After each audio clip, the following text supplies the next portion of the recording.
Bismillahirrahmanirrahim.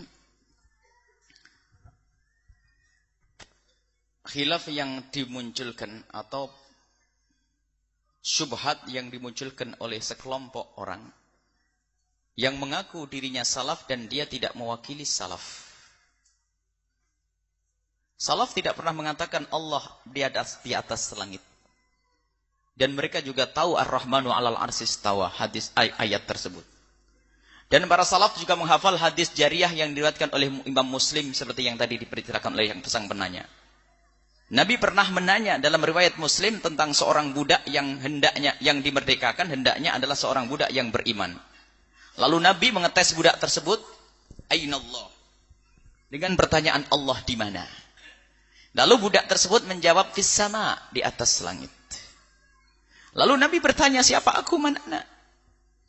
Anta Rasulullah, engkau adalah Rasulullah. Kemudian Nabi berkata kepada tuannya, Atiqha fa innaha mu'minah, merdekakan dia karena dia adalah orang yang beriman. Dari hadis Muslim, Nabi menanya dengan kalimat aina, di mana Allah? Ar-Rahmanu 'alal 'arsy istawa, dalam Al-Qur'an disebutkan Allah beristiwa di atas arsy. Para salafun saleh tidak pernah dengan membaca ayat ini lalu berkata Allah di atas arsy. Akan tapi mereka berkata, aku serahkan urusan ini kepada Allah. Namanya tafwid. Karena apa? Arsy adalah makhluk. Kalau dikatakan Allah berada di atas makhluknya, berarti Allah butuh dengan makhluk. Dan ini adalah bentuk kesyirikan yang baru lagi. Karena Allah tidak butuh dengan arsy dan tempatnya Allah bukan arsy. Karena arsy diciptakan oleh Allah. Kalau Allah harus bertempat di arsy, lalu bagaimana sebelum Allah menciptakan arsy? Di mana Allah? Di mana Allah? Arsy makhluk.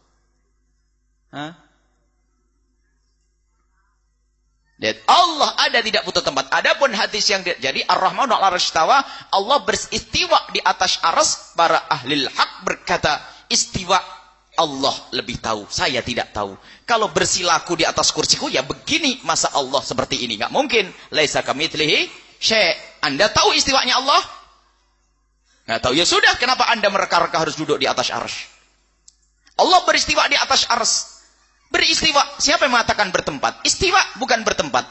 Beristiwa di atas arsy. Dan istawa sendiri maknanya ada 7 makna. Ada berkuasa, ada berini, ada bersemayam, ada macam-macam makna istiwa. Lalu makna yang mana untuk Allah? Makna yang cocok untuk Allah adalah serahkan kepada Allah. Jangan ambil makna yang cocok untuk manusia. Nanti akan merusak makna istiwa itu. Jadi Ar-Rahmanu 'alal 'arsy istawa, Allah beristiwa di atas arsy. Istiwanya Allah kayak apa? Tidak boleh bertanya dengan kayak di dalam diri Allah, dalam zat Allah Subhanahu wa taala. Allah beristiwa di atas arsy.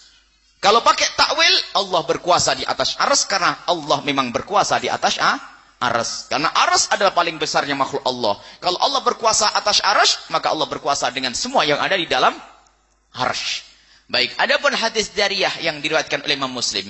Hadis sahih karena Imam Muslim yang meriwayatkannya. Akan tapi lihat, kembalikan kepada usul akidah. Hadis ahad tidak boleh kita jadikan sandaran akidah. Lebih dari itu. Di situ ada riwayat-riwayat yang diriwayatkan oleh Imam Baihaqi dan lainnya. Bahasanya hadis jariyah itu tidak begitu bunyinya. Hadis jariyah itu budak. Hadis yang bercerita tentang budak dalam riwayat lain berbunyi begini. Atashhadina alla ilaha illallah wa anni rasulullah. Apakah kau bersaksi bahwasanya tidak ada Tuhan selain Allah dan aku adalah utusan Allah? Hadis sahih riwayat Baihaqi. Dan kisahnya sama tentang wanita ini. Hadis yang diriwayatkan oleh Imam Muslim adalah sahih dan hadis riwayat yang imam lain juga sahih. Kira-kira mana yang benar di antara dua hadis ini? Apakah benar yang harus ditarjih adalah riwayat Imam Muslim? Ulama mana yang mengatakan riwayat Imam Muslim harus didahulukan daripada hadis yang lainnya? Memang betul Imam Muslim didahulukan dari yang lainnya, itu urutan ke-102 menurut Imam Zainuddin Al-Iraqi. Jadi tarjih antara hadis dengan hadis itu ada. Bukan berarti setiap Bukhari Muslim harus didahulukan. Akan tapi ada riwayat lain bahasanya, Atashhadina alla ilaha illallah, apakah aku bersaksi bahasanya tidak ada Tuhan selain Allah? Kemudian riwayat lain, Ainallah, Allah di mana? Kira-kira mana yang lebih, kira-kira dulu orang awam kira-kira. Tahqiqnya ahli ilmu. Kalau orang awam kita bertanya ahli ilmu. Kalau kita pengen mengetes orang Islam atau tidak Islam dengan apa? Dengan syahadat atau dengan Allah di mana? Coba jujur. Disepakati ulama ijma dari masa ke masa. Kalau orang pengen masuk Islam pakai apa? Asyhadu alla ilaha illallah. Apakah Allah di mana? Mana itu semuanya? Allah di mana enggak. Makanya dari inilah ulama mengatakan hadis yang diriwayatkan Imam Muslim adalah maknanya, makanya hadis riwayat sahih tapi maknanya adalah tidak sesuai, maka ditinggalkan ini riwayat. Kita pakai riwayat yang benar, apa itu? Atasyhadina alla ilaha illallah wa anni Rasulullah. Engkau bersaksi tidak ada Tuhan selain Allah. Apakah kau bersaksi bahwasanya tidak ada Tuhan selain Allah dan aku adalah utusan Allah? Dia menjawab, ya, aku bersaksi tidak ada Tuhan selain Allah dan Nabi Muhammad engkau adalah utusan Allah. Maka ini riwayat yang diambil. Cuman anehnya sebagian orang senang dengan riwayat itu, memang dia itu adalah anak keturunan orang Mujassimah. Mengatakan Allah berjisim dan bertempat. Dan itu paling susah dibenarkan. Seolah berhujjah dengan riwayat. Hadis sahih Muslim. Akan tapi riwayat lain mengatakan seperti itu. Atasyhadina. Kemudian kebingungan mereka akan terbaca. Allah itu ada di atas arsy. Terus disodorkan ayat. Innallaha bikulli syai'in muhit. Allah meliputi segala sesuatu. Lalu gimana gambarannya? Allah meliputi segala sesuatu. Muhitun bikulli syai'. Muhitun bikulli syai'. Ayat bunyi, bagaimana ayatnya bunyinya? Wallahu bikulli syai'in muhit. Allah meliputi. Jadi, bagaimana mana Allah meliputi? Dia bingung. Jadi ada aras makhluk yang paling gede, Allah ada di sini semuanya. Kemudian ada lagi. Dalam hadis sahih. Allah turun ke langit bumi, ke langit ke sama'id dunya, ke langit dunia setiap sepertiga malam akhir. Gimana turunnya? Gimana? Masuk begitu? Gimana? Coba. Karena dari asalnya salah sudah bingung. Kalau kita tidak.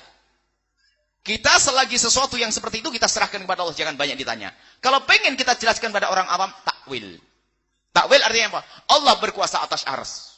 Kemudian Allah turun di sepertiga malam, rahmatnya yang diturunkan oleh Allah secara khusus. Bukan Allah turun dari mimbar kayak begitu, bukan. Makanya kalau akidah yang benar enak, karena dia akan salah, Allah ada di atas arsy. Sampai kebingungannya imamnya yang katanya muhaddis, dia tersesat dalam takwil. Dia anti takwil.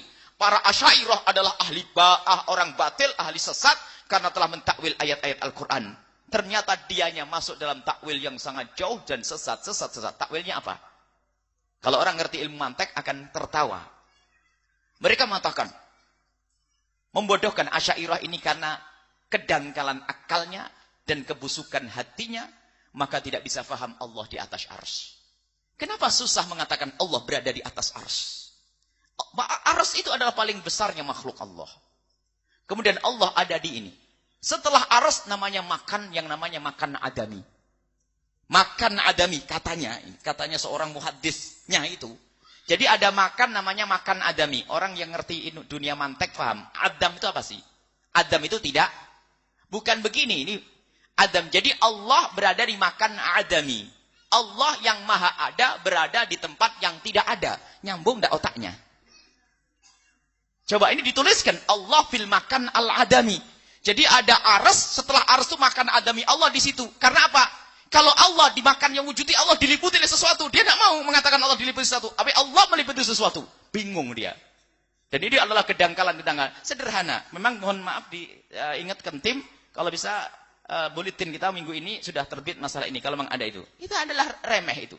Para salafun saleh mengatakan serahkan urusan ini kepada Allah. Jika Anda mendengar tangan Allah, jangan kebayang seperti tanganmu. Serahkan urusan ini kepada Allah. Kalau mulai kebayang Allah seperti manusia, hilangkan Allah tidak seperti itu. Itu kesyirikan. Berhala yang kau buat di otakmu sendiri. Ini mujassimah itu. Sederhana bagi mereka itu. Karena berangkat dari kedangkalannya. Kemudian menyalahkan orang Asy'ariyah. Padahal kalau dikejar mereka bingung dan bingung. Mereka tidak mau takwil. Kemudian apa?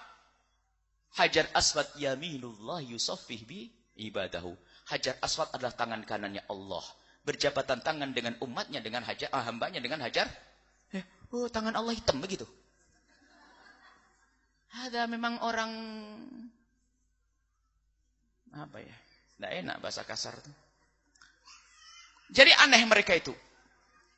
Mereka tidak mau takwil. Nasullaha fa ansahum. Kan dalam Al-Quran?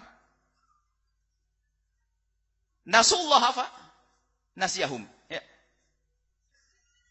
Nasullaha fa nasiyahum. Nasullaha mereka lupa kepada Allah. maka Allah melupakan mereka. Ayo, Allah punya sifat lupa? Ini kurang ajar. Kalau ahli akidah sahih yang benar mengatakan, maksudnya Allah melupakannya, Allah membiarkannya. Maksudnya, dulu lupa kepada Allah waktu di dunia, maka waktu di akhirat apa?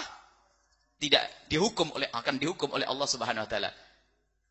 Jadi ada Allah penipu. Yukhadi'una Allah walladzina amanu. Mereka menipu, tapi kata wallahu Allah yang menipu. Allah menipu. Innalillah. Jadi adalah nanti kalau dikejar kesesatan mereka itu banyak sekali karena apa? Tidak mau takwil. Ahli hak mengatakan Allah menipu bukan maksudnya karena mereka menipu maka Allah mengembalikan tipuan mereka kepada mereka, bukan Allah menipu. Mereka melupakan Allah di dunia, maka di akhirat Allah melupakan, maksudnya Allah tidak memberikan rahmat, disiksa oleh Allah Subhanahu wa taala. Jadi bukan berarti Allah lupa, Allah punya sifat lupa. Nuthbit ma athbatahullah. Kita akan meyakini, menetapkan sesuatu yang pernah disebut oleh Allah dalam Al-Quran. Jadi Allah punya sifat pelupa, Allah punya sifat penipu, Allah punya begitu. Memang itu adalah akidah sesat, mohon maaf. Hati-hati dengan akidah sesat. Jadi kalau di madrasah kita sudah ada pertanyaan, Aina Allah, Allah di mana? Usir saja itu ustadzahnya. Jangan ditunda esok hari itu. Usir sudah. Kalau ada selebaran mengatakan Allah ada di mana, maka langsung direbek. Di mana itu adalah pertanyaan untuk tempat. Di mana? Allah tidak butuh. Karena Allah yang menciptakan tempat. Ya, itulah. Jadi banyak kalau ada selebaran itu selebarannya ahli fitnah. Bukan sampai di situ nanti. Itu kesesatan akidahnya gara-gara itu banyak sekali. Jadi mereka itu sesat di antara di bab-bab ini. Kalau ahli sunnah wal jamaah Asy'ariyah mengatakan tauhid kita serahkan kepada Allah. Kalaupun kita jelaskan kepada orang awam dengan dalil yang lain. Misalnya mereka akan bertanya orang awam, yadullah, tangan Allah. Tangan Allah. Maksudnya begini, Bu. Dalam riwayat lain, Allah akan membantu orang yang berjamaah. Yadullah fawqal jama'ati. Tangan Allah bersama orang berjamaah. Nanti bilang, mana tangan Allah? Begitu. Jadi maksudnya yadullah pertolongan Allah. Orang ringan tangan maksudnya apa sih? Mudah membantu. Jadi ada di dalam majas. Mereka kesalahan mengingkari majas. Sebenarnya orang paham. Kalau ada orang berkata, Ibu, sudah tidak usah masalah. Urusan Ibu ada di tangan saya. Maksudnya apa, Bu? Mana Buya tangannya gitu? Tangannya mana? Mana? Malah salah saya. Ya orang bahlul itu. Masa urusanmu ada di tangan saya? Masalahmu urusan di tangan saya? Saya mesti sayang, Beh. Dia sih tidak usah tanyakannya. Kemudian, dari hadis tersebut itu, kalau kita faham maknanya, tujuannya untuk meyakinkan keyakinan akan adanya Allah, bukan tempatnya Allah. Jadi pertanyaan yang disampaikan Nabi itu adalah untuk mengetes dia yakin Allah ada, yakin percaya kepada Allah atau tidak. Sekarang pertanyaannya, baik riwayat Ainallah atau riwayat yang atasyadina, pertanyaan Nabi itu untuk mengetes dia percaya kepada Allah atau mengetes tempatnya Allah? Percaya Allah. Kalau mengetes tempatnya bukan iman itu. Coba tanyakan kepada dia. Ini ngetes percaya kepada Allah atau ngetes tempat? Ngetes percaya kepada Allah. Jadi itu adalah pembahasan panjang, Ibu, yang hilang, yang ketinggalan. Yang penting alhamdulillah Ibu ahli Allah tidak butuh Jangan katakan Allah duduk di arsy, selesai. Baik.